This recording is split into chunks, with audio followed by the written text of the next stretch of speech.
இந்தியாவின் முன்னணி பொது நிறுவன வங்கிகளில் ஒன்றான இந்தியன் ஓவர்சீஸ் வங்கியின் 90ஆம் ஆண்டு நிறுவன தின விழா சென்னையில் கொண்டாடப்பட்டது. 1937ஆம் ஆண்டு இதே தினத்தில் துவக்கப்பட்ட இந்தியன் ஓவர்சீஸ் வங்கி 90வது தின விழாவில் நிறுவன தலைவர் சிதம்பரம் செட்டியார் அவர்களின் திருவுருவ சிலைக்கு வங்கியின் நிர்வாக இயக்குநரும் முதன்மை செயல் அதிகாரியுமான அஜய் குமார் ஸ்ரீவஸ்தவா மாலை அணிவித்து நிகழ்ச்சியை தொடங்கி வைத்தார்.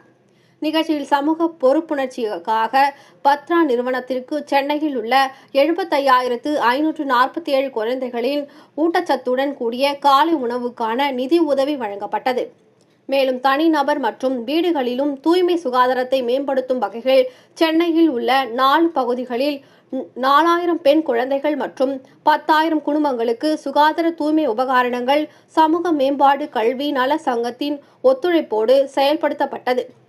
சுவாமி விவேகானந்தா சேவாலயா மற்றும் சமூக மேம்பாட்டு அறக்கட்டளை உடன் இணைந்து மாற்றுத்திறனாளிக்கான 3 சக்கர வாகனங்கள் இந்தியன் ஓவர்சீஸ் வங்கி சார்பில் அளிக்கப்பட்டது.